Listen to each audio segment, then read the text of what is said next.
and welcome to Imagine This Stories for Lent. Spoiler alert, today Jesus dies.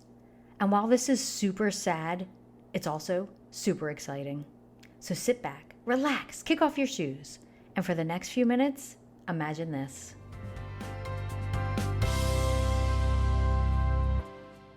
Yesterday, a man named Barabbas was set free, and Jesus was sentenced to death on a cross.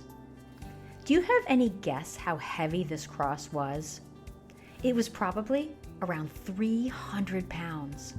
Now, Jesus had been beaten and probably given no food in days, and now he had to carry this heavy cross to where he was going to be killed. This was not easy, and he was struggling. There was a man from Cyrene passing through town named Simon. He was the dad of Alexander and Rufus. I have no idea why the Bible tells us this, but it does. When Jesus couldn't carry his cross any further, the soldiers ordered Simon to do it. They all walked to a place called Golgotha, or Place of the Skull. It was 9 o'clock in the morning. Once they reached their destination, the soldiers nailed Jesus' hands and feet to the cross. They then took his clothes and threw dice to see who would get them. They placed a sign over his head that said, "The King of the Jews." 2 other men were also on crosses that day. One was on the left side of Jesus, and one was on the right. The people passing by shouted abuse, shaking their heads in mockery. "Ha! Look at you now," they yelled at him. "You said you were going to destroy the temple and rebuild it in 3 days. Well, if you're so great, save yourself and come down from that cross." The leading priests and teachers of religious law also made fun of Jesus.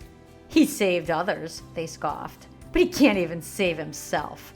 Let this Messiah, this King of Israel, come down from the cross so we can see, and then we'll believe him." At noon, darkness fell over the whole land for 3 hours. Then at 3 o'clock, Jesus cried out in a loud voice, "Eli, Eli, lama sabachthani," which means, my God, why have you abandoned me?" Then Jesus uttered another loud cry and breathed his last. When the Roman officer who stood facing him saw how he had died, he exclaimed, "This man truly was the Son of God." Now this part is really cool. All of a sudden, the curtain in the sanctuary of the temple was torn in two from the top to the bottom. This is a large piece of fabric that separated the people from where God dwelled in the temple. And now this separation was gone. The people could boldly approach the throne of grace. God had torn the curtain to say, "My son Jesus has made it possible for you and I to have a relationship." I love that. Thank you so much for listening today. Come back tomorrow.